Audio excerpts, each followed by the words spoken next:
Calculus Unit 4, Lesson 4, Area. So we're going to use rectangles to estimate the area under a curve, and we will eventually connect this with integration. But at the moment, we have a curve, and we want to, from one point to another, we want to estimate this area. So we're first going to take this interval from A to B and divide it into equal widths. So I divide it in 3 parts, I could divide it in 4 parts, or so on. And then the width of that would be b minus a over however many parts I divide it into.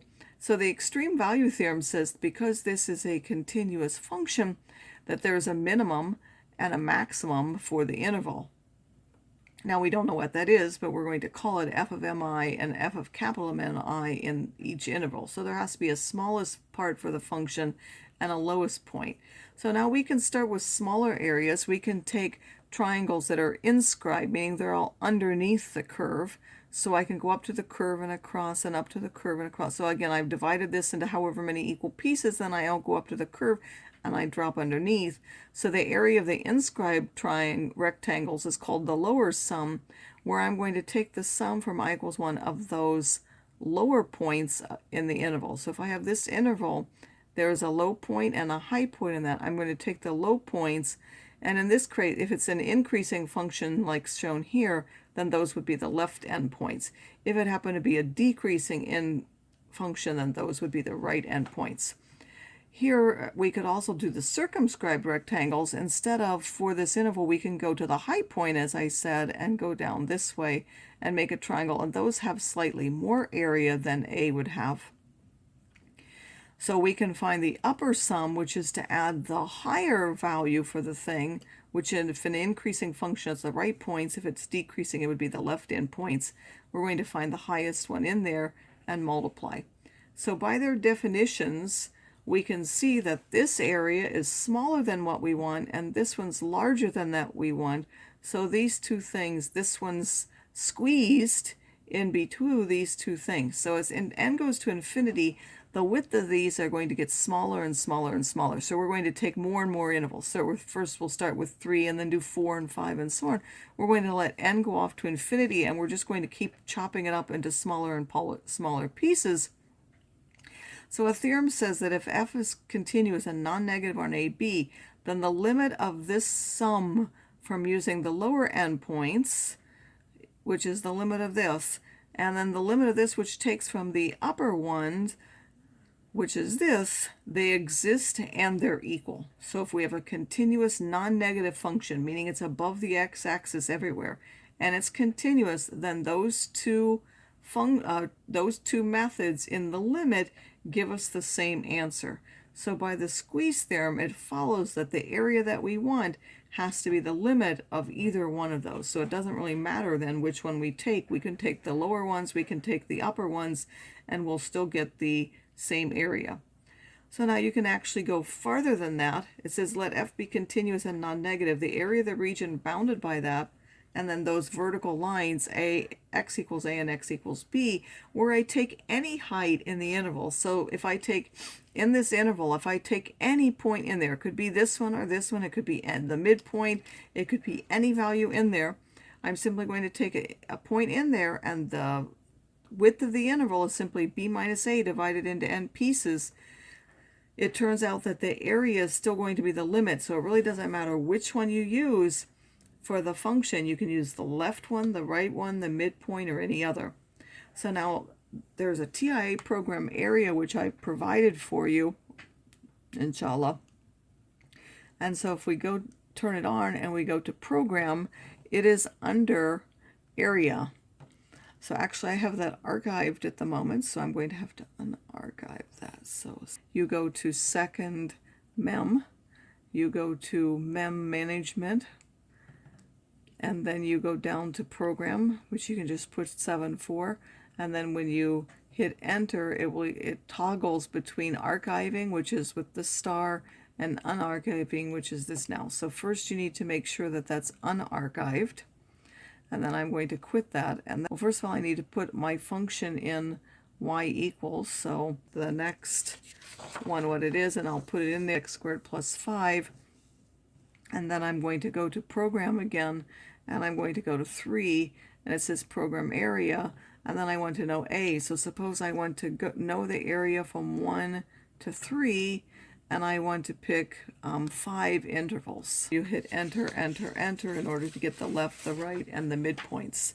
So now here we have an example. It says bound the area of the region under the graph of f of x equals minus x squared plus 5, the part that's above the n-axis, from 0 to 2 by approximating the upper and lower sums using 5 intervals. So first of all, we're going to take that length of 2 for that interval and divide it into 5 equal pieces. So each one of those will be 2/5. So there's at 0, then 2/5, 4/5, 6/5, 8/5, and then 10/5, which is of course 2. The height, of course, is the value of the function. So we're either going to use here or here, depending on whether we want the lower or the upper for how you do it. So you can either go above or below.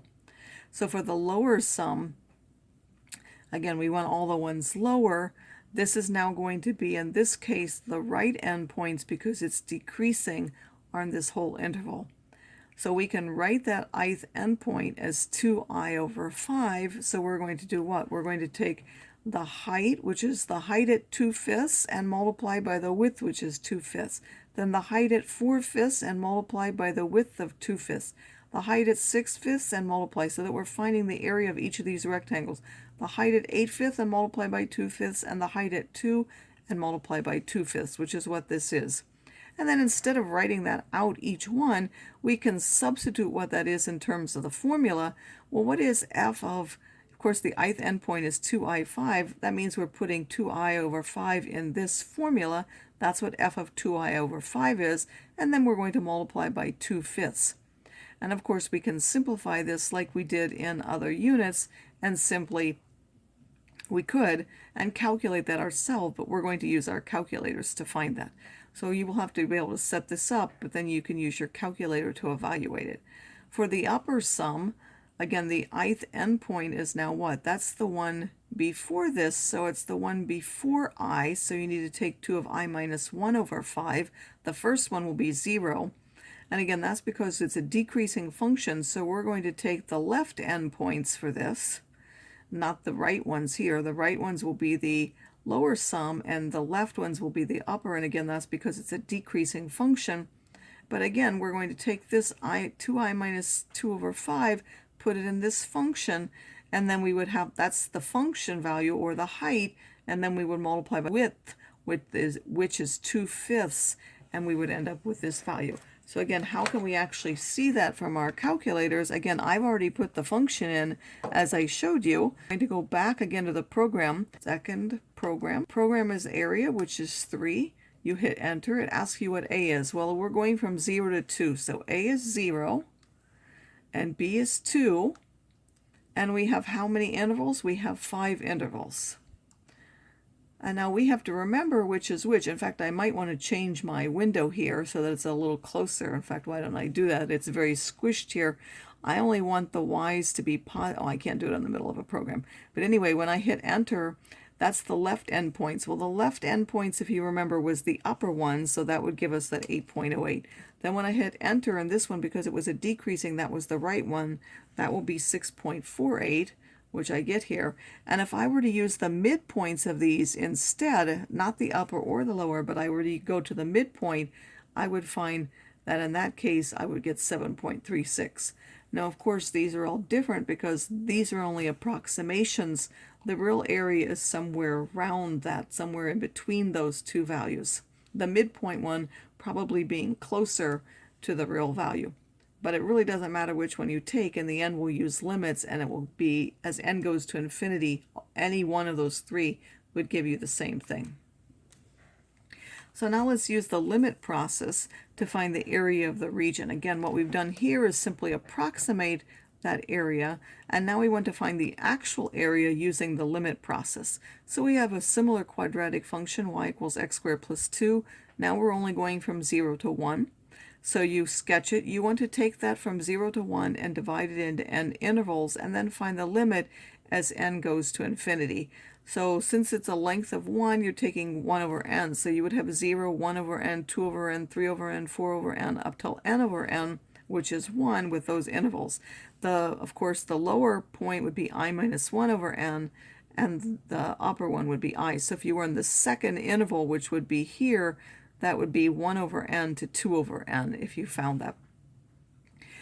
Now we can do either of the things, but because this is an increasing function, it's easier to take the lower ones and we'll just do the right endpoints, which because that gives us I over n. I over n is the easier formula than I minus 1 over n, and it doesn't matter which one you use. So we're just going to use the right endpoint heights.